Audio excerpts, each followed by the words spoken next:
Good afternoon and welcome. The League of Women Voters of Sacramento County and Metro Cable Channel 14 are pleased to bring you this forum featuring candidates for Sacramento City Council District Number 1 running for the June 8th primary election. District 1 runs from R Street north to Elkhorn Boulevard. My name is Suzanne Finney. I'm a member of the League of Women Voters of Sacramento County, and I'm the moderator for this forum.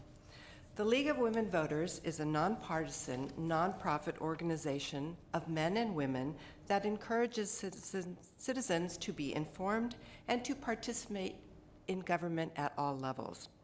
The League does not support or oppose any candidate or political party. Rather, the League provides information and moderates candidate forums such as this to help voters learn about candidates, issues, and to make informed decisions at the polls. This forum is being viewed live by an audience in the Sacramento Board of Supervisors chambers and by viewers at home. It is also being taped for rebroadcast on Metro Cable Channel 14. The format for today's forum will be as follows. Each candidate will make a 1.5-minute opening statement. Next, the candidates will respond to questions from our panel. The questions were submitted by the panelists and reviewed by League members. Each candidate will have 1 minute to respond to the question, and all candidates will respond to each question. Finally, the candidates will have 1 minute to make a closing statement. Now, let me introduce our candidates who are running for Sacramento City Council District Number 1. To my right is Angelique Ashby. To my immediate left is Ray Trethewey. And to my far left is Efren Gutierrez. Now I'd like to introduce our panelists. We have Cosmo Garvin with the Sacramento News and Review, Jim Cox with Sacramento State University, and Pia Lopez with the Sacramento Bee. And thank you for being here today. And so with that, we are ready to begin with our opening statements. And the candidates have drawn straws to see who will go first. And our first opening statement will be given by Angelique Ashby. Thank you. I want to thank the League of Women Voters and the panelists for being here today, for giving us the opportunity to reach an audience both here in the studio and out through the television. It's important that people get a lot of information about these local races so they can go to the ballots prepared and confident in selecting their choice for their next candidate. And I'm grateful for that opportunity, so thank you for giving up your day to do this. My name is Angelique Ashby. I live in the Natomas area. I'm the president of the Creekside Neighborhood Association and the co-founder of the Natomas Crime and Safety Leadership Team. I'm also married and have 2 children. One of my sons is a freshman in high school at Christian Brothers, and the other one is a kindergartner in the Natomas Unified School District at H. Allen Height. I decided to run for city council because I have a lot of energy and enthusiasm and a background of working in the community that I believe can take us into the future. I'm endorsed by the Sacramento Police Officers Association, the Sacramento Firefighters, the District Attorney Jan Scully, the Green Democrats, and the Metro Chamber of Commerce for Sacramento. I'm also endorsed proudly by over 250 community leaders throughout my region. And by community leaders, I mean PTSA presidents, neighborhood watch captains, and all the people in your community who you know who go out and volunteer and work very hard to make things better. I'm excited to answer the questions today, and I'm anxious for June 8th, so thank you for having us. Thank you. Our next opening statement will be given by Ray Trethewey. Thank you very much. And I also want to thank the League of Women Voters for hosting this important panel and also our questionnaires. Thank you very much for being here this afternoon. I've spent 30 years in District 1 raising a family and performing community service. The first 20 years I was a community activist. I started the first community association, and I'm proud that's still in existence today, probably 30 some odd years later. I also began a community newspaper that for 6 years was all volunteer. So my very premise for community service is informed citizen action. And I think the community association and the newspaper has done a great job informing the citizens of Natomas and downtown and Alkali Flat on how to guide their future. Also, most people don't know that city council members are half part-time, and I'm the executive director and one of the founders of the Sacramento Tree Foundation. And we've planted over 1 million trees in the last 28 years. And most of you know us by our partnership with SMUD. That's over 20 years old. We do at the Sacramento Tree Foundation is we put neighbors to neighbors. I have a strong record of accomplishments and achievements throughout District 1, and I have a vision to make Sacramento's communities the best they can be. Thank you. Thank you. And then our next opening statement will be given by Efren Gutierrez. Good day. Buenas tardes. My name is Efren Gutierrez, and I want to thank also the League for allowing us to come and give our point of view to the public, because many times they don't always hear our side of view. So I thank you for allowing us this pleasure. I am a community activist, grew up here in North Sacramento, have 30 years of community activism. I sit on an array of boards, from health to education to crime to housing to a variety of boards. If you have a chance to go to my website, please do, efrengcitycouncil.org. I would be spending my whole minute and a half explaining to you all the boards and commissions that I sit on. I think those who know me out there have seen my face over the years, knows that I'm somebody that's always spoken up for the people. I've always spoken up for those who have been marginalized and treated indifferent. That's why I'm running. I'm not a politician. I have no desire to hold this office forever. I want to do my time, give what I can, bring my expertise to bear, bring people to City Council, because I feel many times City Council disrespects people, does not allow them the ample time to give their point of view. I will be one that will be open, transparent, and allow everybody a chance to give their voice and point of view. And I think that's the reason people will elect somebody like myself, because it's time for a change. I thank you. Thank you. And now let's move to the question and answer portion of our forum. And Cosmo, will you direct the first question to Efren, and then it'll be answered by Angelique and Ray. Yes, thank you. Efren, several of the candidates in this race have suggested that in any future arena deal, the Kings should remain in North Natomas. And I'd like to ask each of the candidates to explain whether or not they agree with that, and if they do, is that, why should the rest of the city agree with that? Is that putting the interests of North Natomas ahead of what the rest of the city of Sacramento might need? Well, Cosmo, I think there was an article in the paper, in the Beat, and I believe I was the only candidate that made a decision. The other two, I believe, kind of waffled on this question. And I was very clear, and that's one thing you're going to find from me. Once I do an analysis and once I do my homework, the decisions that I make will stick. I will not be one that will be persuaded by special interests. I, from the very beginning, have said that we need to stay where we're at. If we need to expand ARCO, let's do that. We have a lot of territory right next to the present ARCO arena. We could utilize that land. And if we need to build another arena, let's do so. But let's not do it at the expense of the public. What I have been speaking of is that we have the infrastructure there. How many millions of dollars did we not spend building Arena Boulevard? How many more millions of dollars have we not spent in the infrastructure of the water and the sewage and transportation and everything else that we already have in place? What do you tell all those businesses and merchants that have dedicated their life to build their businesses around ARCO, and now you take it from them? That's not fair. Thank you. And Angelique. Well, I live within walking distance of the current ARCO Arena, and I go there a lot, especially with my kids. Went to see the Globetrotters just a couple months ago. I think people in Natomas would like to have the arena stay there. We're accustomed to it, we're used to it. It is a good spot. We have put a lot of money into infrastructure. But the truth of the matter is that this conversation begins and ends with funding. Because as everyone knows that's lived in Sacramento, measures Q and R, which were put on the ballot several years ago to publicly fund a new arena, were rejected resoundingly. And so we know that the people of Sacramento do not want their public dollars spent on an arena. So the only way that we will get a new arena is through a private investor. And private investors get to select where they want to build. The NBA and the Maloofs have made it clear that they'd like the arena downtown, so it seems somewhat logical that a private investor will select that spot. If that happens, my interest is in fighting for Natomas to make sure there's a reuse plan for the existing arena site so that the businesses and homeowners don't suffer there. Thank you. And Ray?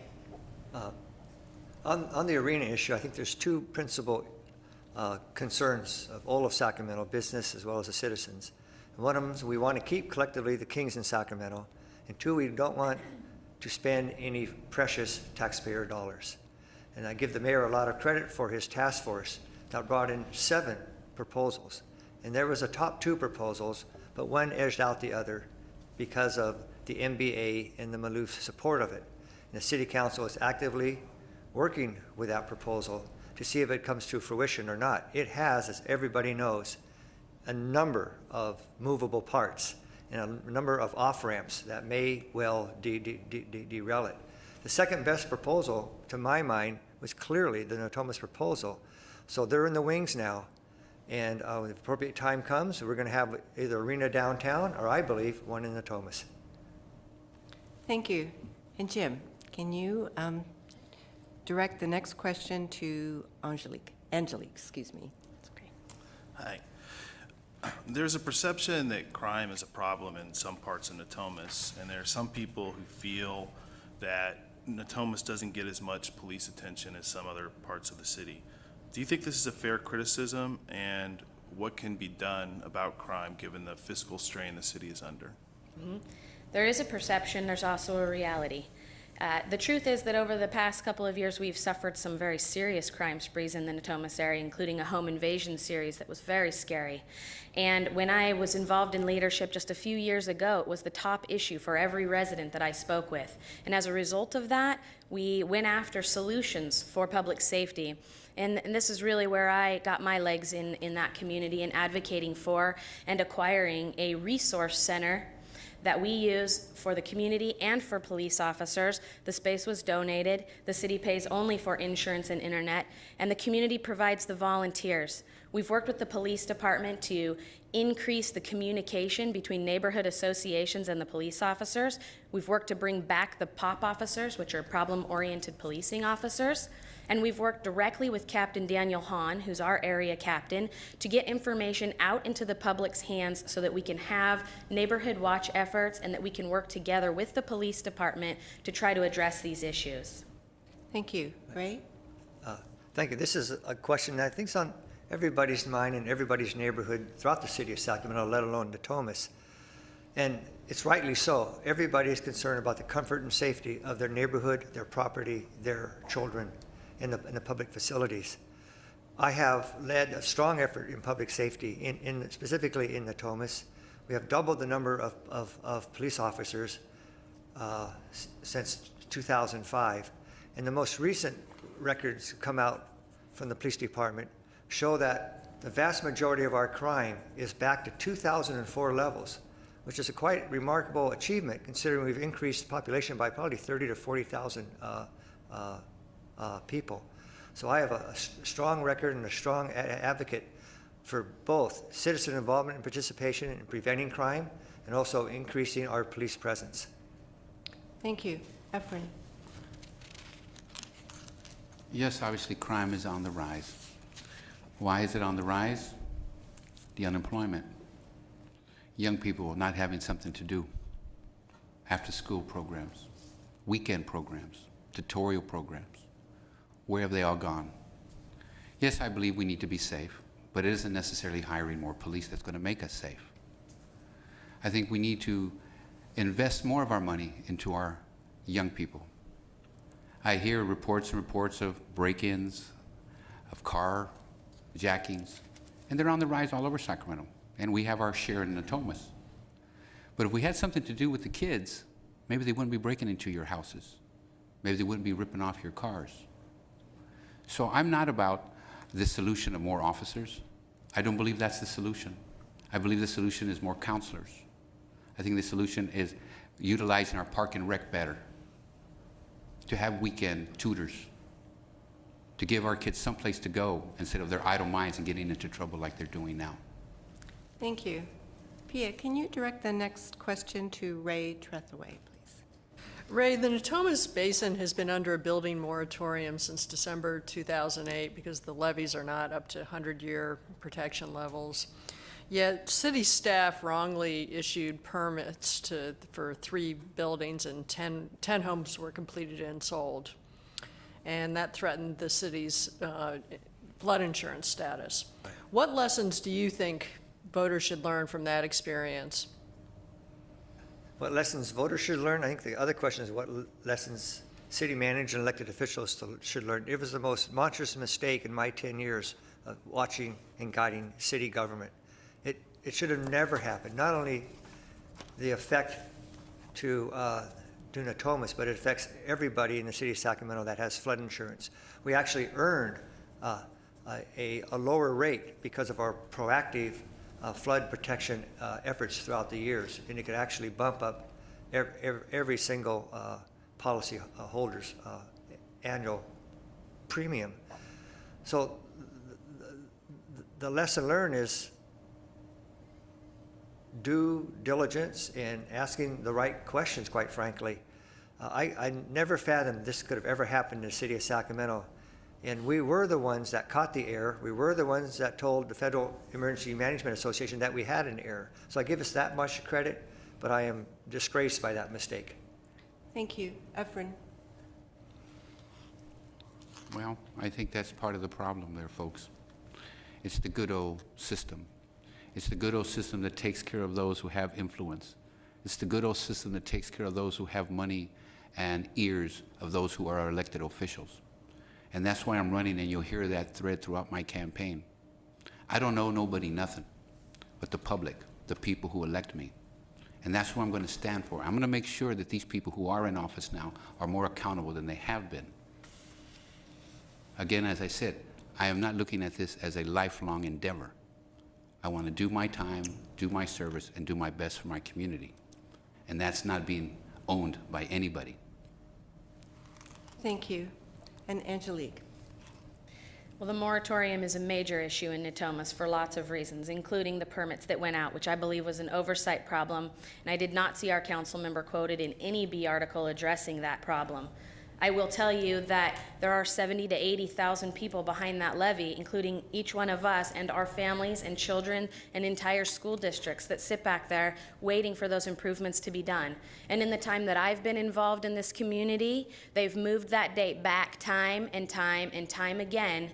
And I have to believe that if we had stronger local advocates who were really speaking up for the families of that region, that we could hold FEMA and that we could hold the Army Corps of Engineers a little bit more accountable, push things faster, and get some things done in that region. The moratorium has us handcuffed in Natomas. We can't build hospitals.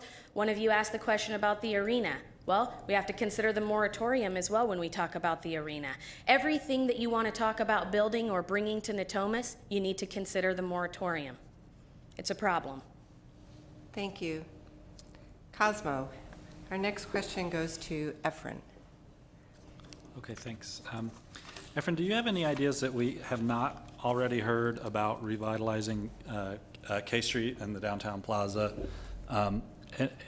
And on the other hand, I wonder if anyone up there thinks that maybe the city has spent too much money and attention on that redevelopment area to the detriment of other neighborhoods. Well, that's one of the things of being around here forever, I guess. Is that I've seen so many faces on K Street and so many hundreds of thousands of dollars flushed down the drain just to take care of some business people. And it hasn't worked. Okay? I'm for reopening it. I like the good old days when cars actually drove down there. I think the merchants would welcome it too, because it's not working. I mean, it's nice that we have light rail that goes down there. It serves a purpose. It brings workers to and from. But does it bring shoppers? I haven't seen that. If anything, all the merchants are saying that they're hurting. Well, we need to bring people back. I am supportive of light rail and I am supportive of alternative transportation. But I am also realizing that we do need to reopen K Street. Yes, obviously we need to put some more money and bring more life to our downtown. But is K Street the solution? I don't know. There's other parts of the city that also could use some of those funds. Thank you. Ray? I have some distinct ideas of revitalizing K Street, and yes, we've made it an incredible investment. I think the good news about an investment over $50 million is that we consolidated all the properties, and we're not competing with anybody but ourselves to choose the best project. I think the other thing that's happened on K Street, and we have opened up K Street back to cars as of a vote just 10 days ago, is that why we've struggled to bring K Street on board quicker. The city has grown up around us. And I think it's really exciting that we won't only have a very distinguished and desirable place to go on K Street, but about the same time, we'll have R Street, Midtown, and the rail yards as special places to go to be entertained and to have choices in our dining and our culture. Thank you. Angelique? Well, it's not true that the city owns all the property along K Street. Macy's owns both of their pieces of property on K Street, and we still do have multiple small owners of small parcels of land along K Street. So we do need a collaborative effort on that approach, but we need to think bigger than just Sacramento. One of the largest problems we have in terms of shopping space is that we compete with Roseville and the Galleria, and we compete with West Sacramento and IKEA and the new things that they're building out. So yes, we need to revitalize all of downtown. We need to work on K Street, but we have to work in collaboration, and the city can't be in the business of buying up property. We have to be in the business of working with developers and investors who are interested in helping us move our city forward. And at the same time, we need to work collaboratively with surrounding counties so that we don't duplicate efforts and compete against each other, but complement each other in what we're trying to do to build an entire region.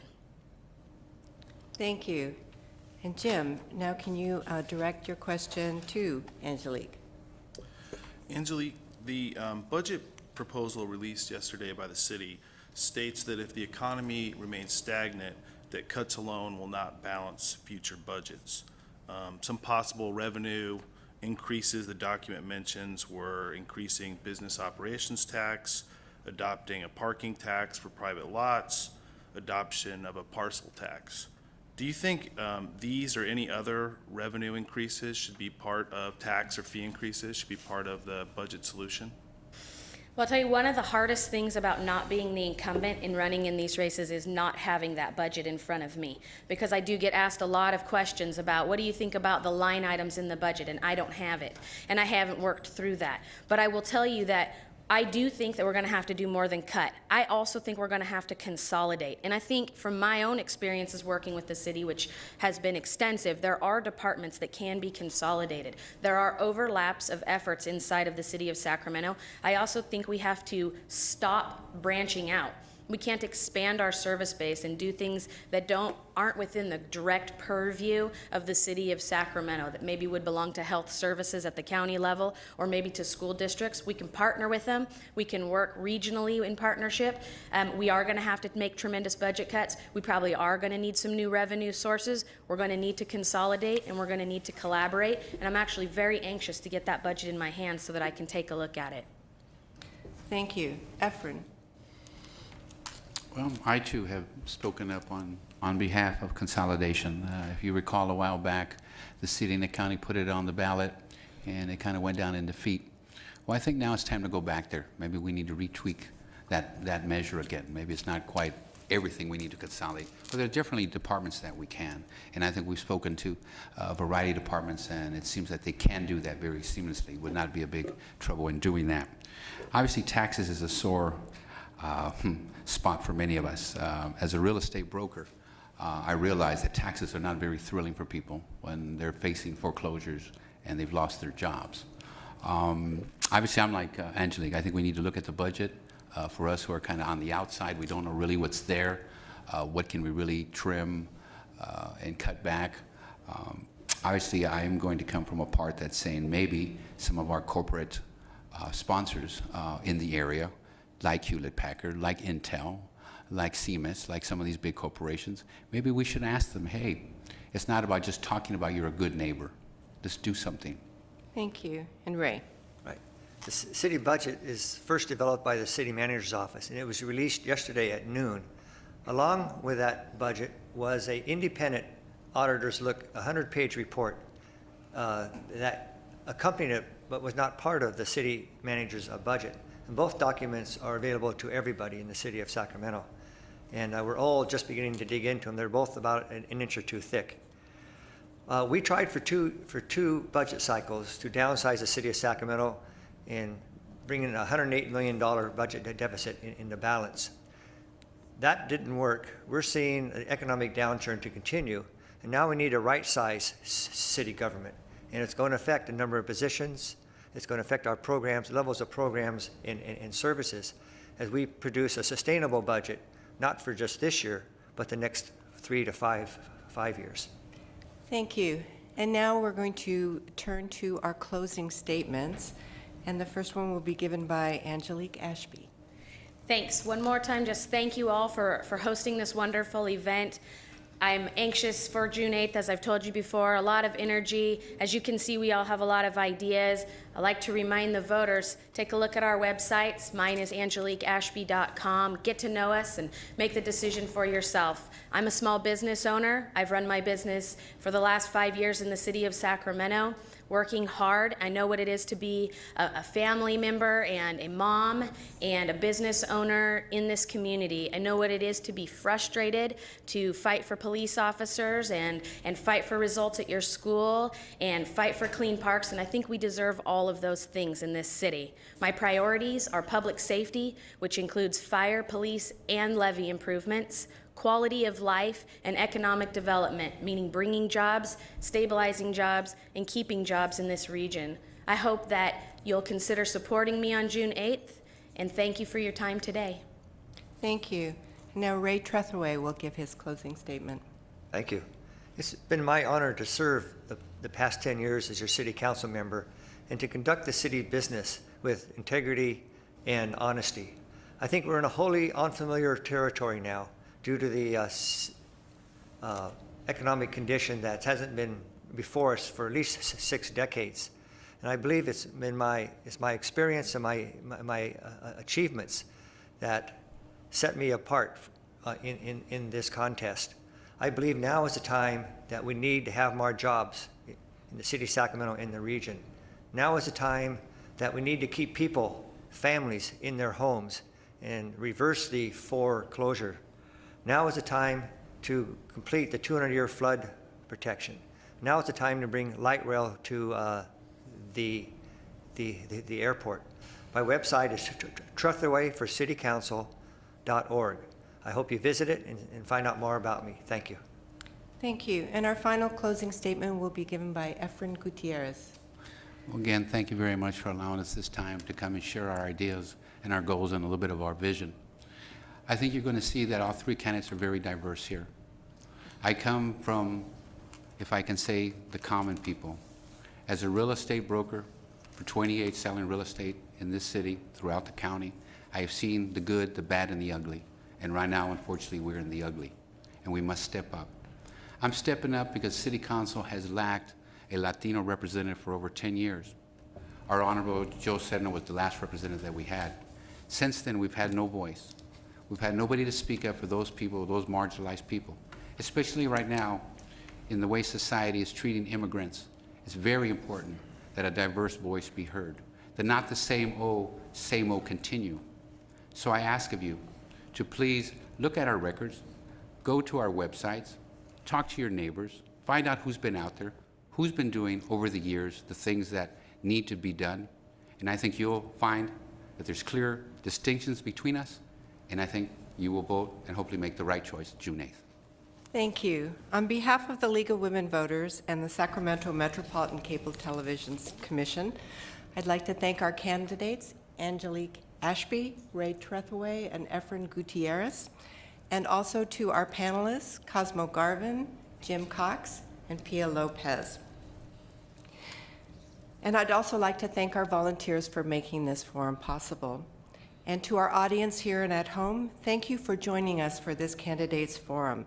The League of Women Voters encourages you to learn as much as you can about the candidates and ballot measures facing Californians on the June 8th ballot.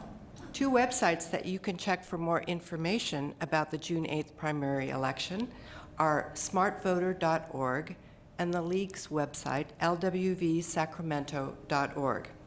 This candidate forum will be rebroadcast on Metro Cable Channel 14 every Sunday through until the primary election. Visit sacramentocable.tv for the schedule. The League of Women Voters is where hands-on work to safeguard democracy leads to civic improvement. Please remember to vote on Tuesday, June 8th, and help make our democracy work. Thank you and good afternoon.